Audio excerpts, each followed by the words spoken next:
Just give me a second whilst we're getting everything set up. But yeah, it's going to be an interesting session today, a long-awaited session, one we've had so many questions about. So I'm looking forward to get into it. If you just give me, sorry, one second, I need to write this on Facebook. Um, so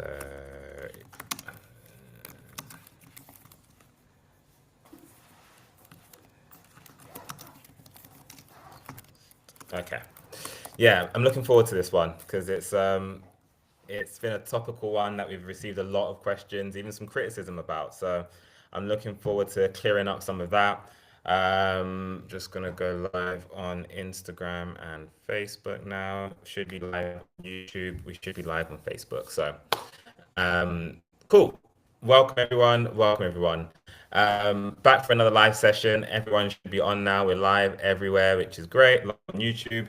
My camera angles are a little bit funky today, so I'm trying to kind of stay in three different spots. So I'm a little bit low on YouTube. I need to be up a little bit. If you could throw me a pillow, Dave, that'd be appreciated. It's been a long day of, ow, a long day of traveling, but we don't let that stop us. That's better. Yeah, long day traveling. We don't let that stop us. Still got lots of information to give you. So the show goes on. Today is going to be a very interesting session. We're talking about ADHD and autism. Now, this is a question we get pretty much every day, particularly when it comes to children as well. So I'll be addressing that. We'll be talking about the root cause of autism. We'll be talking about the controversy around the root cause of autism. We'll be talking about and ADHD and ADD. We'll be talking about the herbs that can. So one second. Okay.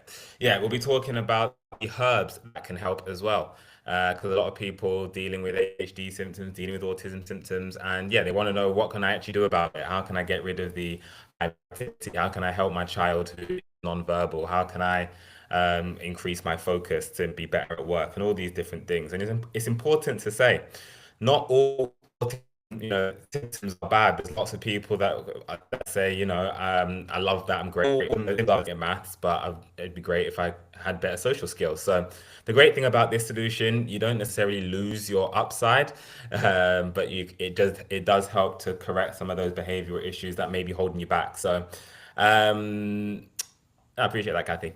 So yeah, it's going to be an interesting session today for sure. Quite a lot to get through. I do have a consultation after this. We might have to end up cutting this one a little bit short. If we don't go through it fully, we'll do a little part two on Sunday if there's more questions. So try and do the Q&As as I go through it, but I want to kind of use this session to talk about this because it's important. And we've also just launched the ADHD and autism kit as well on the website. So that's been a long time coming. I've been saying it for weeks, or even months. We finally had the opportunity to do it. So and I wanted to make sure I'd written the guide to go along with it as well. So that you actually have all the information rather than just take this herb. And I'm telling you why you're taking the herbs. I'm telling you why you're eating certain foods. I'm telling you, I'm giving you all of it basically. So yeah, today I want to talk about the genetic theory. I want to talk about what I think it is. I want to talk about the herbs, the foods, and yeah, bundle as well. So also, just another housekeeping point. We've got Jade here today, so thank you, Jade. She's going to be helping to answer any questions that come through. As I say, I'm not sure we'll have full time for the Q&A, but if you do have questions, ask them. I'll answer everything I can, and if not, we'll roll it over into Sunday session. And then also the Black Friday sale is now officially over. Need the sound effect. Wah, wah, wah. But yeah, the Black Friday sale is now officially over. But we do have the Christmas season coming. So I mentioned this on the last live, but yeah, for this Christmas, one thing I've seen this year for sure is that there's nothing more valuable than health. Doing the consultations has been amazing. I've been an experience for me, really doing more of that this year and appreciating the value of good health more so. So yeah, this Christmas I really want to focus on the gift of giving health. So we're running I'd say an offer, I'm gonna call it promotion, where it is buy one, get one 50% off. So buy one, gift one for 50%. So if you're thinking about Christmas presents, if you Oh no, I just posted it and pin it. If you've got December borns, friends or family, I know my dad's born in September. Happy birthday to dad for a couple of days ago. The reason we started Magic Tree. So yeah, I think this is an absolutely fantastic gift, especially now we have the healing kits ready to go as well. So you don't necessarily need to be a herbal expert yourself, but if you know someone dealing with a thyroid issue, for example, you can get them the thyroid kit. If you know someone dealing with a liver issue, you can get them the liver kit. If you're looking, know someone dealing with a diabetes issue, great kit. Nothing more valuable than health. So yeah, just want to say that as well. So that is pinned on the website. It's buy one, get one 50% off on all of the healing kits on all levels as well. And you can, it's called Gift One is the gift code. So you can enter that at checkout and it's only eligible on the healing kits as well. So yeah, just to say that. Thing, I can't get connected on my iPad for some reason. Okay. I'm Um, on out of Instagram. all right, I'll try and keep an eye on Instagram. Jade is not able to get onto Instagram, but no worries. All right, it's going to be a short session today, so let me get straight into it. ADHD and autism. Now, this is something that I've personally been, I'd say, helping people with for 2 or 3 years now. It's something I've been researching longer. I always Really sorry. Just a quick. Someone's asked on TikTok, can you play for Klarna? Can you direct to the website? Yeah, so Klarna, I don't think you can use Klarna on the TikTok shop. On our website, you can. Klarna you can use on TikTok Shop, but it's not on TikTok Shop. I guess not. I know. Klarna, yes, you can use the Klarna website is the answer. Not for subscription products. Okay. Well, on the website. Huh? On the website. I just said that. It wasn't clear when you said it. Okay. Um, right. ADHD and autism. So, I've received this question loads in the last few years, and it's something I've wanted to actually create a comprehensive bundle for. The reason why it's taken, well, I guess what some of you might consider so long to launch this kit is because I wanted to make sure that I actually had the testimonies to support it. I wanted to make sure it can help adults with ADHD, autistic adults. I wanted to make sure it can help autistic children, children with ADHD. I wanted to make sure it could help the hyperactivity. I wanted to make sure it could affect children with a non-verbal children. I wanted to make sure it could basically do everything I wanted it to do. And to do that, we had to be patient and we had to wait for the results to come through because herbs don't work overnight. So we had to allow people to use the herbs, and not everyone necessarily bought it in the bundle that I would put together. So kind of combining different feedback from different herbs and then using that to build a comprehensive solution that can help a broad spectrum of people dealing with ADHD issue or ADHD and autism issues. I'm going to use the terms interchangeably sort of today, and when I explain what the root cause of ADHD and autism is, you'll understand why. Um, so it's not that I'm saying they are the same thing. They aren't the same thing, but they are the same root cause, just in a different blend. So hopefully that adds some context to that. So, what causes ADHD? Now, lots of different explanations you will find on. Well, I say lots of different. If you go online, it will tell you it's a genetic issue, and I'll go on to why calling it a genetic issue isn't helpful and why it's not exactly complete either. But the explanation I subscribe to, and I'll say that because it's not like I discovered what causes ADHD or anything like that. It was proposed by Anthony William. Some of you will know who that is. Some of you won't. He's quite a controversial figure in the medical space. But his explanation is ADHD and autism is caused by heavy metals, particularly aluminium and mercury, that build up in the midline canal of the brain. Because metals are conductors, they essentially disrupt the flow of neurons so that electricity can't flow normally, so to speak. So your brain has to try and circumnavigate those metals. It has to find new ways of communicating and creates alternate pathways. Sometimes those pathways are more efficient, and that's where you'll get, sometimes autistic children that are great at maths or abnormal abilities, or just to say to summarize. And then you will, but then there may be kind of normal things that don't fire the same way, as in social interactions or yeah, just normal social interactions. So the explanation is metals stop the brain from operating in its normal way, and the brain then has to circumnavigate to find new ways of communicating. and then that can cause the symptoms associated with ADHD and autism. There's no ADHD virus, there's no autism virus, there's no ADHD gene, there's nothing that specifically you can look at and say these 10 people have it, they have autism. It's a disorder, I guess. So it's what is a collection of symptoms, a collection of observations, as opposed to something internal that is found to say, yes, this is ADHD or autism. So someone who is perfectly managing their ADHD symptoms would not be called ADHD. Someone who is perfectly managing their autism symptoms would not be identified as autistic, because it's purely an observational diagnostic system, if that makes sense. I think it's important to recognize that, because lots of people will develop autism or ADHD later in life. Lots of people will develop other issues like adrenal issues, like heavy metals exposure separately, and it will present as autism symptoms. But they will say, because you weren't born with autism, you can't have autism, because they say you can only get it from birth. And then you end up with on a long list of other diagnoses that don't explain it, and that's ultimately overcomplicating your system. When we understand or subscribe to the heavy metal explanation, it helps people manage the issue more completely. Now, the counter argument to that rationale, and I even had someone email or message me this a couple of days ago. They said, I'm disappointed you would share such information when it's disproven that ADHD is not caused by heavy metals. And look, I understand why they've come to that conclusion. I understand why they would say that it's been proven that it's not. But unfortunately, it hasn't. That's not true. That's not a factual statement. And the reason why it's not a factual statement is because there's no way to test heavy metals in the brain. No way to do it. Maybe a brain biopsy is the only way to do it, but people with ADHD are not being brain biopsied. So, if we explore how are metals tested for in the brain, they look for a hair test might be a common option, but a hair test only shows you what is being excreted by the body. The hair is excretion matter. It's not what's actually being used.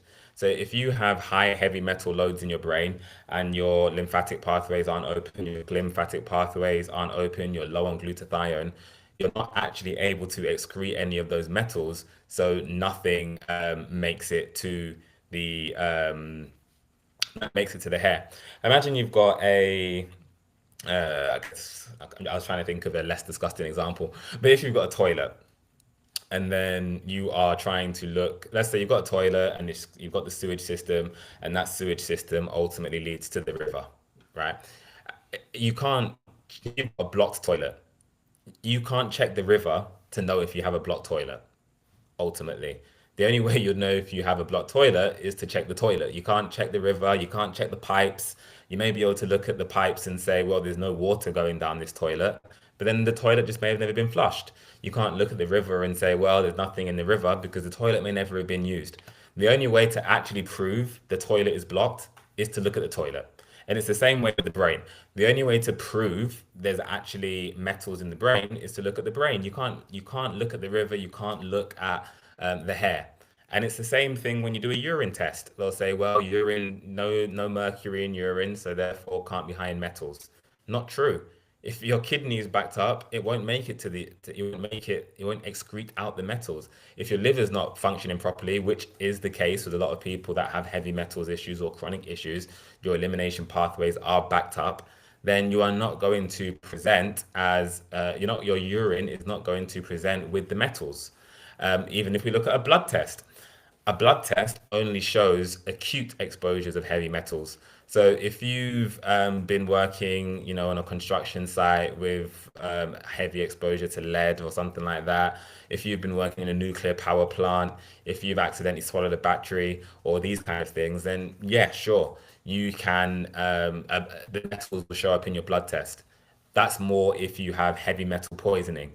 In terms of chronic levels that build up over years, decades, then that will not show up in the blood test.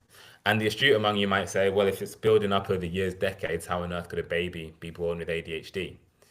And the explanation to that is babies can inherit heavy metals from their mother during childbirth, well, not during childbirth, but during pregnancy.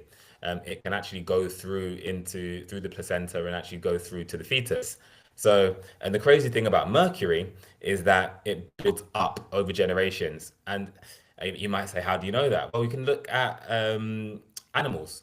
Mercury gets concentrated as it moves up through the food chain. If we look at fish, what is the fish that is highest in mercury? It's the fish that is highest up the food chain. It's the trout.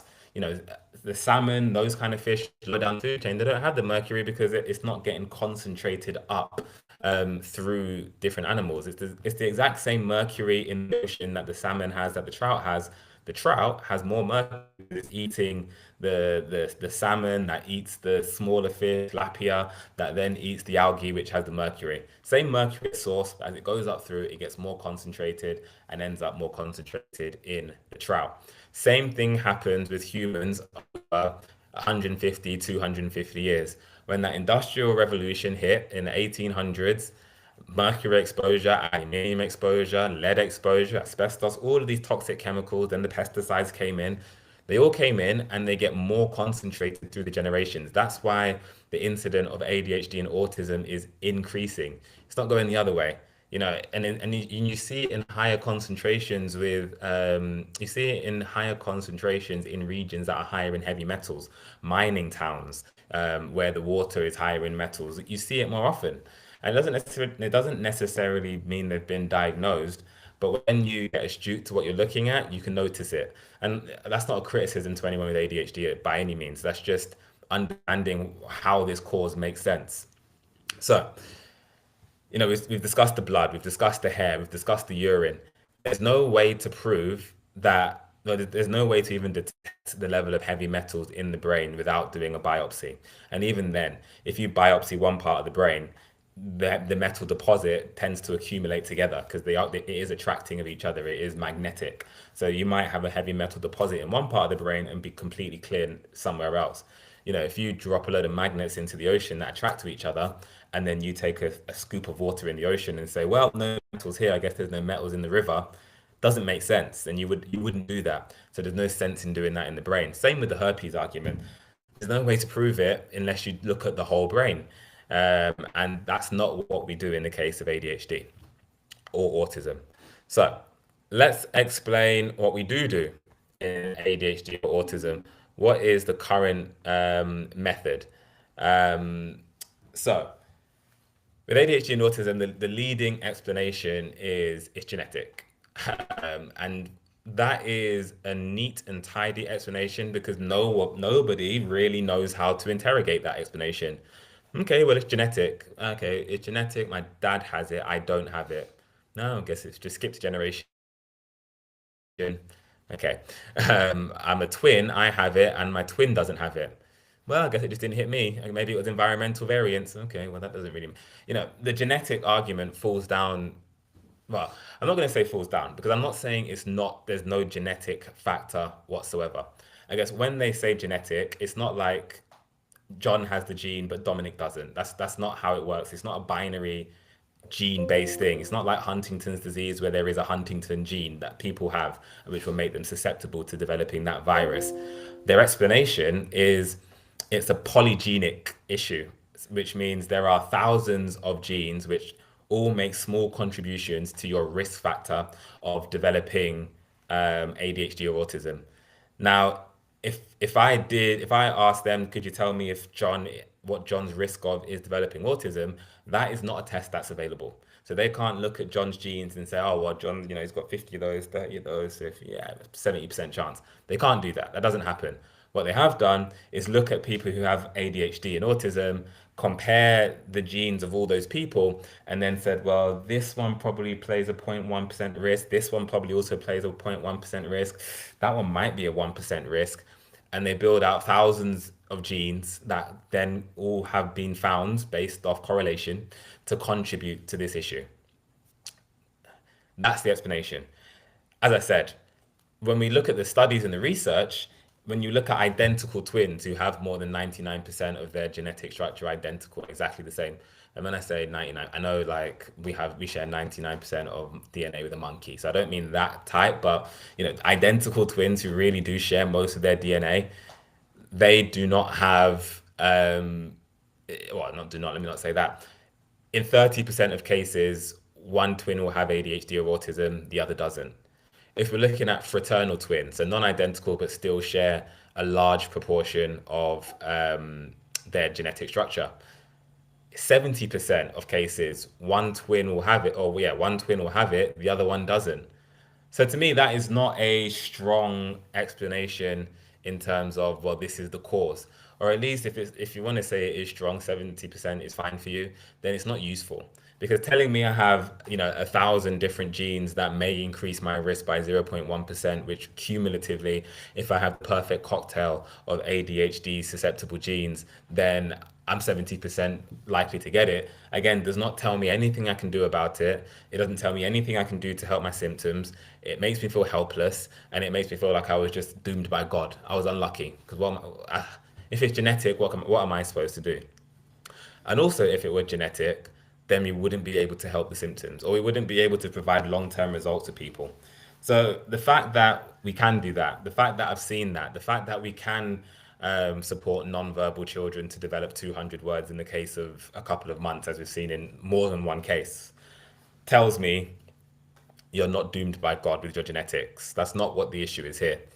I'm not saying even with certainty. What I should have gone on to say is just because we can't prove there's no metals in the brain, that doesn't mean definitively that there is metals in the brain. I'm not saying that is a scientifically proven argument. What I'm saying is it's an argument that can't be disproven, and it's also an argument that makes sense with what I've seen in terms of it's an argument that makes sense in terms of what I've seen in practice, what I've seen people doing.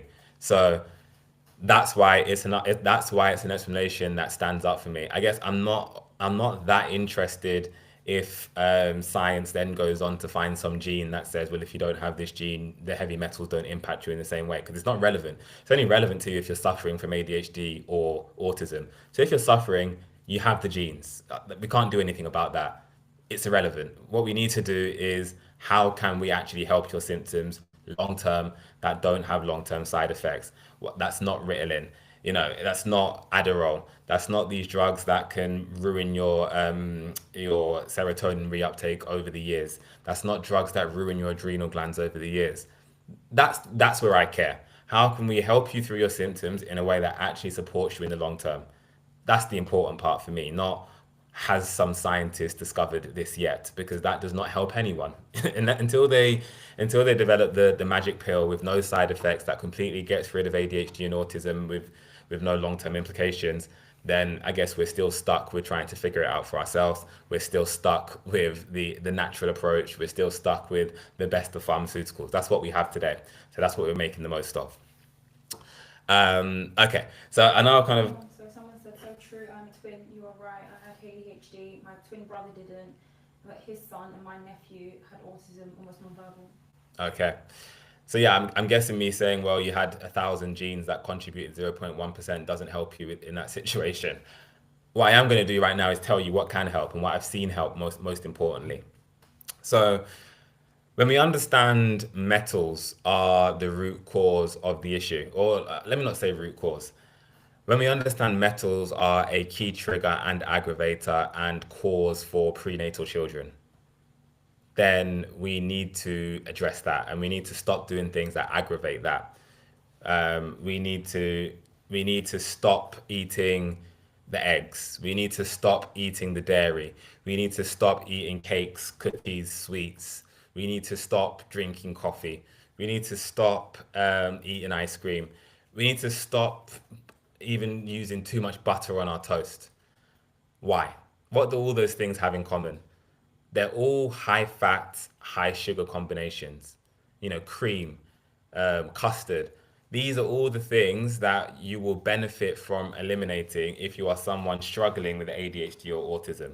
If you've been diagnosed ADHD and it works great for your lifestyle because, maybe you've got quite frenetic schedule where you need to be here, there, and everywhere, and talking to different people and doing things and that, and you don't really need to be remembering stuff. You don't really need to be hyper focused for extended stretches. Then, hey, no problem. It's only a problem if it's a problem for you, right? We like to put things, we like to put boxes in these things and say, well, you've got this condition, so therefore you need to fix it. Not always the case. I know and I've seen plenty of high functioning people with ADHD and autism, and I wouldn't tell them to change it for the world. I'm not talking about that in this session. I'm talking about people who can't hold down a job because of their ADHD. I'm talking about people who can't hold down a relationship because of their autism. I'm talking about people who are struggling with the symptoms. That's who I'm referring to here. And that is not everyone. It's important to note that it's a spectrum.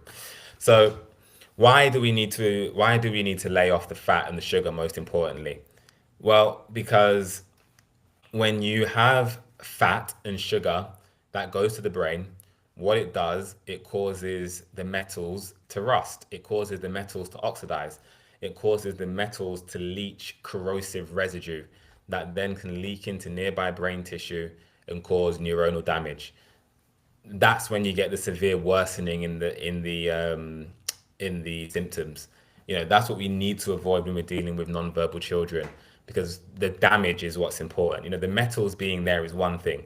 When you start to get the corrosive residue and you start to get the damage, that's when it gets harder to heal. So we need to lay off the fat and the sugar, particularly when we're dealing with children with ADHD. Um, we don't want that oxidization of the metals, and I'm not. That's an important difference. I'm not saying oxygen is bad. We still need oxygen in the brain. Oxygen is a great cleanser in the brain.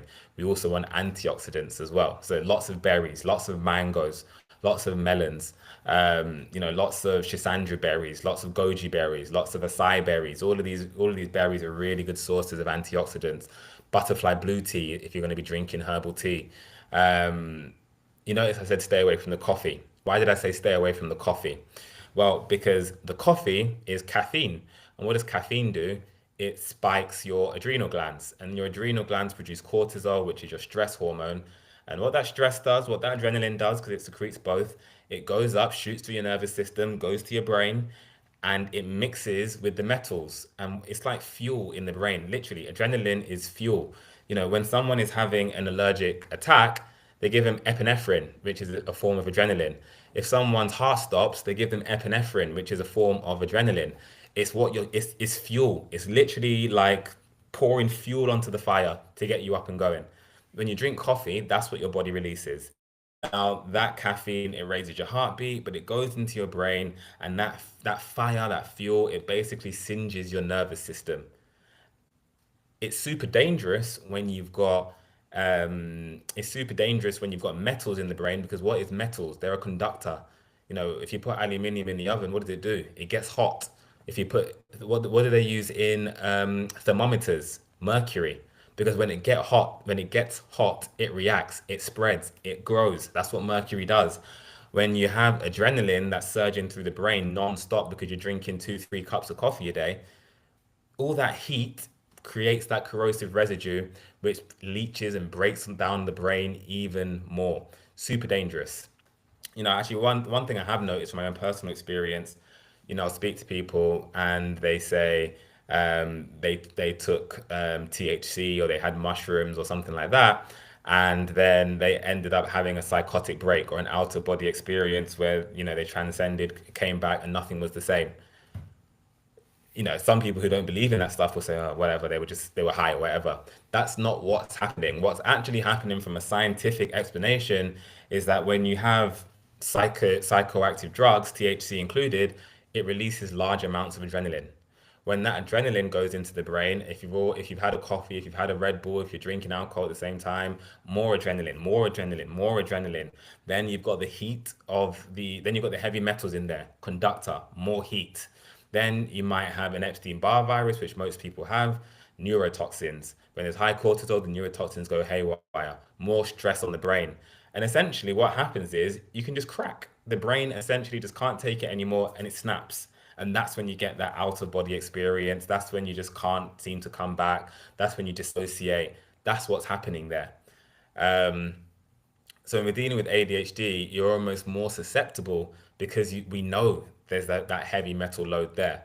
So if you're taking, recreational drugs as someone with ADHD, I do always recommend be careful, be careful. Don't go crazy. Don't be mixing loads of psychoactives together because you can do unreprehensible damage. Ganja psychosis is a real thing. People take it for granted. People laugh it off. People say it can't happen to them.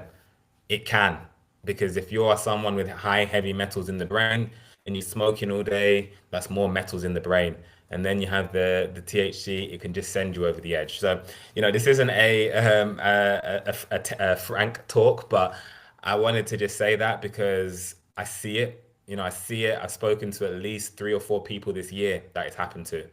And it's something that doesn't need to happen to you. And once it does happen, there's no going back. So I just want to make there for anyone who is because I know there's a high correlation between people that like the natural alternative methods and also enjoy a bit of recreational psychoactive drug use. And I'm not anti psychoactive drugs, not I'm not, but I just say be careful, just be careful. I have a Um, couple of questions, if that's okay. okay, and then we'll move on to the kit. What about the chemicals used in growing food? Yeah, pesticides don't help. All of these toxic chemicals, DDT, yeah, the pesticides, they aren't the cause of HD or autism, but they all just contribute to a toxic load that increases that, for simpler words, heat I'm talking about, essentially. How do we know if we have heavy metals in our brain? So there is no, as I said at the start, there's no test to say, yes, you have 4 grams of mercury in your brain and 3 grams of aluminium. There is no test to do that. It's fair to assume everyone has a degree of heavy metals in their brain, because we are exposed to heavy metals every day. Simply eating out of like kitchen foil is an exposure to heavy metal. Most of us grew up on Lynx deodorant or right guard deodorant if you're in the UK. If you're in that PE dressing room, it's just spraying it, spraying it all over the place. So, it's fair to assume you do have heavy metals, if not in your brain, then definitely in your body. So I recommend everyone to just be on a heavy metal cleanse generally. If you're someone with ADHD or autism, you probably contracted heavy metal load prenatally. So that's outside of your control.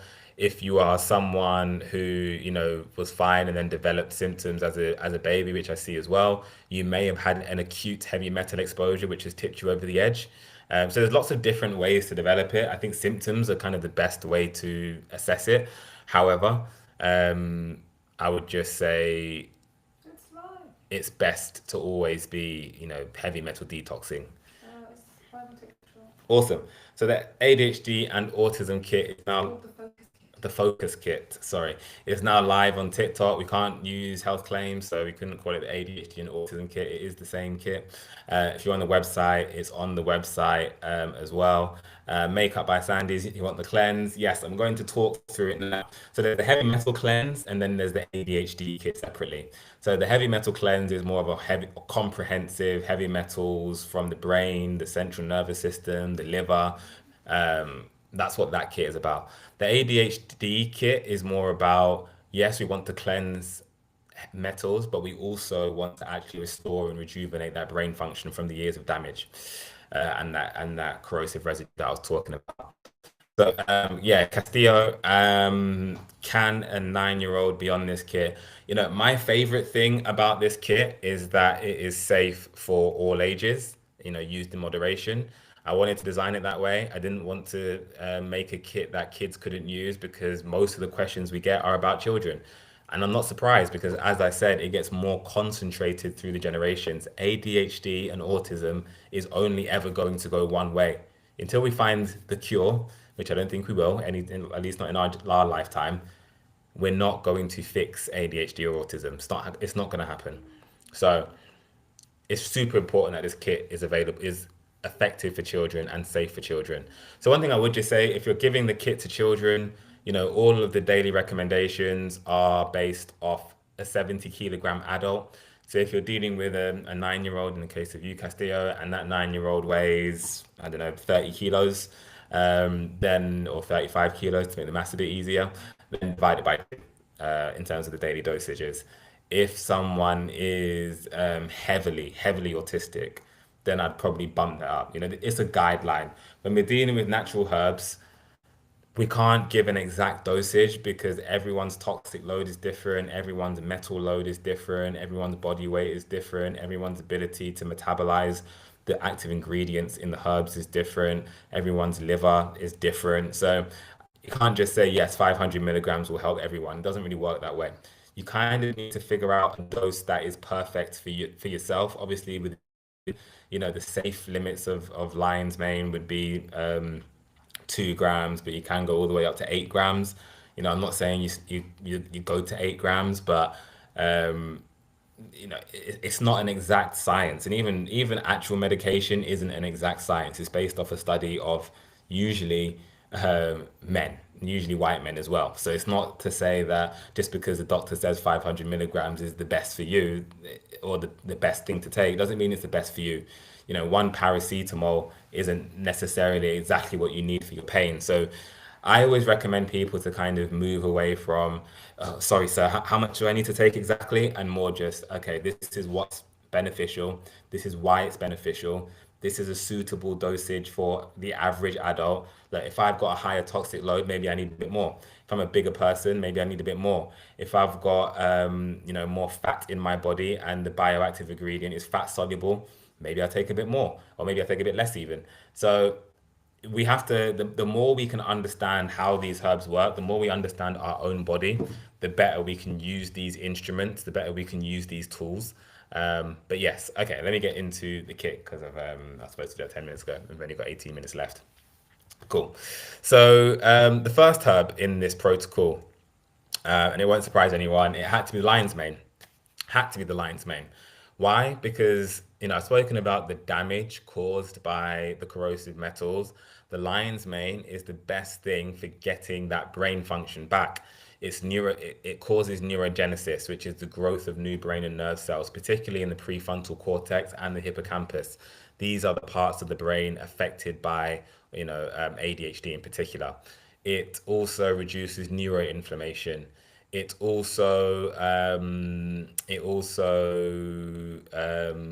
did I say BDNF already? Neurogenesis. It does a lot of things in terms of helping the brain. The studies also should support it. Not only do the studies support it, my own research in terms of what we've seen people, even long before I even, started studying ADHD, 5 years ago, 4 or 5 years ago, people would come back to us and say, "Oh, the lion's mane has been amazing for my ADHD. The lion's mane's been amazing for my child." We saw it time and time again. So that's why the lion's mane is in there. Grandma's cough. I've seen your question about the immunization, and I will address that after from a scientific perspective. So the next herb is the Brahmi. Now, Brahmi is almost like the leaf version of lion's mane mushroom. It's one of my favorite herbs. I love Brahmi because the only issue with lion's mane is that people who have fungal issues, I wouldn't necessarily recommend it. But the Brahmi, anyone can use it. Super well tolerated, safe for children. The only downside, it is a little bit bitter, so you can add some honey to offset that bitterness. But same benefits. It's the neurogenesis, it's the BDNF, well, one interesting thing the Brahmi does actually. So Brahmi actually comes from the Hindu god Brahma, so the god of grace or the god of wisdom. And if you look at the Sanskrit text, it will say that Brahmi helps to balance the left and right brain hemisphere. It's a particularly good focus herb. It's a particularly good concentration herb, more so than the lion's mane, actually. The texts talk about Brahmi as a focus and concentration herb, more so than the lion's mane, which is more of a general brain tonic. So the Brahmi is particularly talking about ADHD. I love it. It's great. And then the next herb is the Shilajit. So now we're talking more about healing the underlying issue. So the lion's mane, the Brahmi, they help to repair damage to the brain. They help to grow new brain tissues. When I was talking about the metals in the brain, and the brain has to go round, side, up, down, this bit's damaged. what the lion's mane and the brahmi are basically the civil engineers that are going in and rebuilding the bridges. They're rebuilding the bridges and making sure the brain can start to communicate normally again. They're growing the brain cells, they're adding the bricks to help rebuild that bridge. Super important. What the shilajit is doing is, yes, it's also helping with the neuroinflammation. Yes, it's also helping to grow new nerves in a more modest way. But what it's most importantly doing is helping to detox the heavy metals, rich in powerful antioxidants, and it's helping to get the metals out of there. Really important, really helpful. It's what's going to stop that bridge from falling down again. You need to get the metals out, and the shilajit goes into the brain. It decalcifies the pineal gland. It reduces the buildup of tau protein to support that memory as well. It does so many things for the brain. It's the herb that we actually get the best feedback from quickest, I would say. Usually within a week, people will say, "Oh wow, yeah, I'm so much sharper on that shilajit," or "I'm sleeping so much better," or "I'm so much calmer," or "I've got so much more stable energy on the shilajit." So yeah, the Shilajit is a great brain tonic. It's also great for making sure you actually absorb the active nutrients of the other herbs as well. But it's a comprehensive all rounder that's earned its way into this ADHD and autism kit. Then I'll answer that one in a second, Satyash. So, and then the final herb in this protocol is I found the sweet spot for these protocols is 4 herbs. I have made some of the other kits with level one, level twos with 2 or 3 herbs, um, partly to make it more accessible from an affordability perspective, partly because for some of those other issues, there are milder versions of it. My rationale with this kit is that if you are someone dealing with an ADHD and autism kit to the point where you want to purchase something to resolve your symptoms, you probably need level three. You probably haven't got just mild inconvenient ADHD that you actually want to buy herbs to resolve it. So that's the rationale there. Guys, I could be wrong with that. So if you are someone with mild ADHD symptoms and you're thinking, I would like to solve my issue, but I don't necessarily need the full kit. I mean, you can buy the herbs separately, of course, but if you prefer to see that broken down and kind of explain to you in more detail what the level one and two would be for, essentially it would just be milder ADHD or autism symptoms, which are less disruptive to your lifestyle. But give me that feedback. It'd be great to hear that. But yeah, the spirulina is the final herb in the protocol. And again, it's super important when it comes to the cleansing aspect, the long-term support to ADHD and autism, because spirulina is the best heavy metal chelator. It goes into the brain, it goes into the nervous system, it scoops out that mercury, it scoops out that aluminium and the other toxic metals as well, the cadmium, the arsenic, the lead, and it helps to remove it out of the body. Super, super, super important in the protocol. It's the one that probably is the unsung hero. It's the one that's going to help you to see benefits over the long term. So the lion's mane and the shilajit, you'll probably experience the results within a couple of weeks, if not a month. And then the spirulina is what over the course of 6 months, a year. Oh, actually, I just feel a bit calmer. Actually, I just feel a bit not as hyperactive. And when we're talking about ADHD and autism, it's such a wide spectrum. I'm not going to generalize and say everyone will feel this because you may have not had the hyperactivity to begin with. You may have not had the hypersensitivity to light or sound or any other senses to begin with either. So it's really difficult not to generalize when we're trying to build a general solution or something that ADHD and autism is personal to everyone that has it, and I respect that. But we also need to treat it as a generalized issue, so it's a bit of a give and take. But um, yeah, this is probably the kit I've been most excited to launch because I've seen it work so many different times. So yeah, the spirulina is definitely an unsung hero in that blend and the one that kind of keeps everything ticking along whilst you're enjoying the results. Um, Question. yeah, so I was just going to answer Satyash's question, which was quite a few joined since. How can I order it? So yeah, this kit is available on the website. It's available on TikTok Shop. It is called the ADHD kit or ADHD and autism kit on the website. All 4 of those products I just described are in there, and it's called the Mandatory focus kit. Focus Kit Supporting autism and ADHD. on TikTok Shop. So On the website, we've got the discount pinned, which is buy one, get one 50% off. That is in honor of Christmas. So if you're looking to buy a gift for a loved one, then that is a great option. If you just want to stock up and get 2 months worth for 50% off, it makes sense. But yeah, you can use that. I'll probably just do a few questions because I said I do need to be off in 5 minutes. Um, Can I get put one in? yeah, sure. What's the source of your herbs and ingredients? Cool. So it's all on the website. So I'll do the shortened version. And if you want to ask any more specific questions, I would say send a message on the inbox, and I can give you some more insights. Yeah, the lion's mane is from China. That's where I know people hate China for some reason. But China is where most, well, pretty much all lion's mane in the world is grown. It's where it grows natively as well. Ours is farmed, as is most, well, pretty much all lion's mane, because that's the only way you can regulate its potency and stuff. It's grown on a wooden substrate rather than a grain substrate. And I'm not, yeah. Lion's mane is from there. We've made loads of videos, not so much recently, but loads on how to source high quality lion's mane. So we get great reviews on the lion's mane. The shilajit is sourced from the Himalayan mountains in the Uttarakhand region in India, the Indian part of the Himalayas. What's in the kit? The Brahmi is sourced from Tamil Nadu in India. That's just the raw leaf, dried and blended. And Spirulina. spirulina is freshwater out. Well, it's not actually an algae; it's a bacteria, but that is also sourced from China. Again, where most of the world's spirulina comes from. One thing I would like to break is the stigma on Chinese herbs, and I get it because it's such a industrial powerhouse. But it's also the place I've actually seen the best level of service and some of the highest quality products as well. Just saying that. But yeah, okay. Any other questions? Yeah.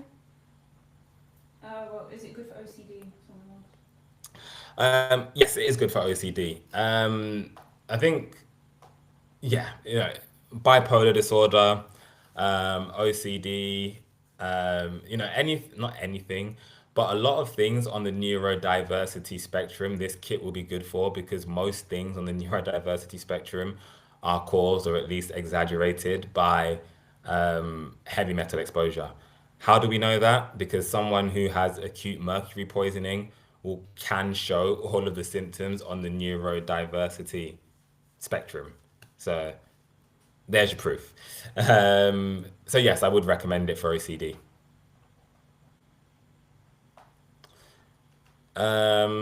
What? Someone asked, is it a pill or a drink? Hi, Sonia. Nice idea. So I would say, as a pill or a drink, it is a drink. You can blend or mix all of the herbs I've discussed in a smoothie, or you can brew the brahmi and lion's mane in some hot water, add some honey, let it cool down a bit, then add the spirulina and the shilajit. You can have them in two separate beverages if you prefer if you don't like the taste, or if you prefer a hot beverage and a cold beverage for the shilajit. You can add honey if you don't like the taste. You can add it to a smoothie if you don't like the taste. You can add it to a juice if you don't like the taste. Very versatile kit, pretty easy to take. It might be a little bit powdery because the brahmi is raw leaf, so it doesn't dissolve. But the limes and the spirulina, it froths. I say a smoothie is the most enjoyable way to do it, but it's, yeah, however you can get it down, basically.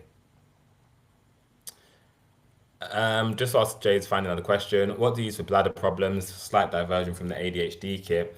But yeah, I'd recommend, depending on what the bladder issue is, but moringa and raspberry leaf is what I'd recommend most. Stay off the coffee, stay off the red meat as well, and the bacon, because that's going to make the issue worse. Black seed oil as well would be good for the bladder issue. How long do I need to take it? So yeah, with the ADHD and autism kit, I would say you probably want to be using it for the first month for sure.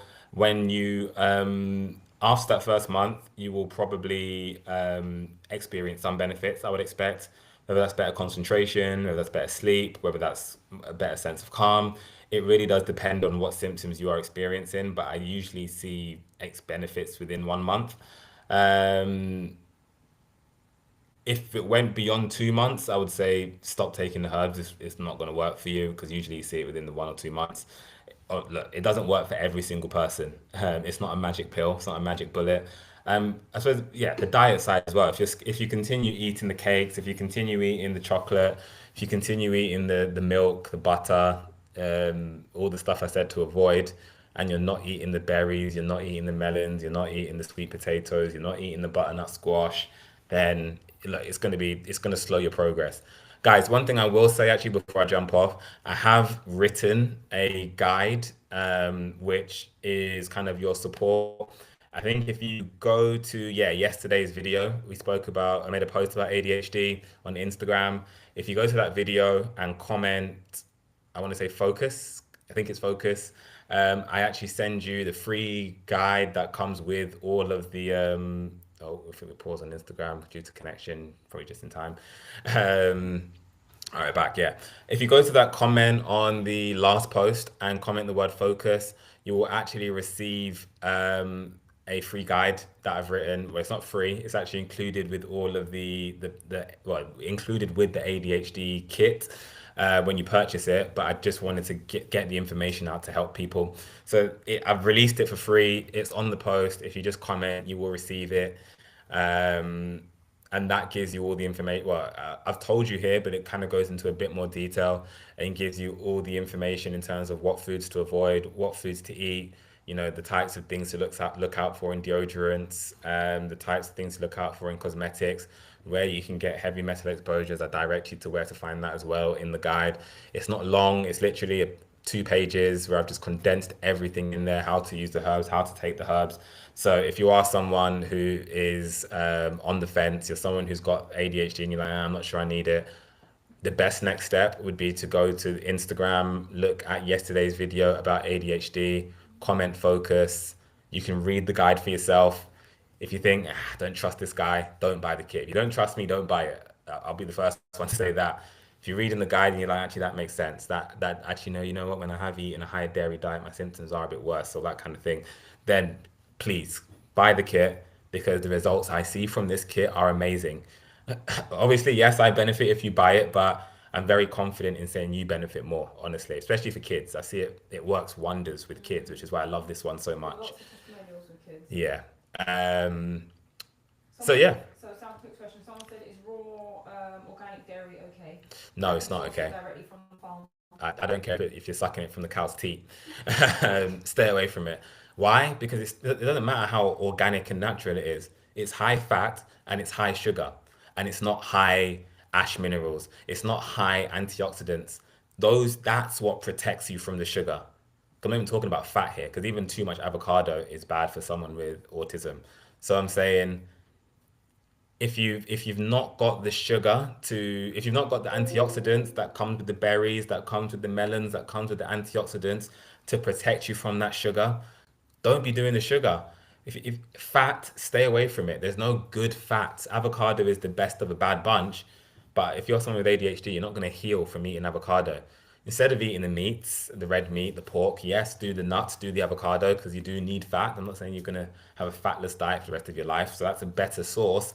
But don't be eating 2, 3 avocados a day because Magic Tree said vegetables are good. So no, fat and sugar is bad. When I say sugar, refined sugar. I'm not talking about the sugars in root vegetable carbohydrates because it has the minerals. I'm not talking about the sugar in fruits because it has the minerals. Um, Okay, got to wrap up now. Guys, I'm tempted to do a part two on this on Sunday. Maybe I'll just open it up for some Q&A on Sunday before we move on to the next topic. But I do need to run, so Quick housekeeping, our offer, buy one, get one, 50% off, which is the code GIFT1, is available now on the website. Only available to healing kits, but that does include the autism and ADHD kit. So yes, head to the website. For anyone who's been asking about ordering, if you go to the top of this live and click on the Magic Tree Superfoods page, link is in the bio for our website. If not, type in Magic Tree Superfoods on Google. We will come up. thank you, Jade. All right, we need to run now, but Right. thank you, everyone, and I hope that was useful. If you have any questions, then send us a message on the website inbox. Bye. All right.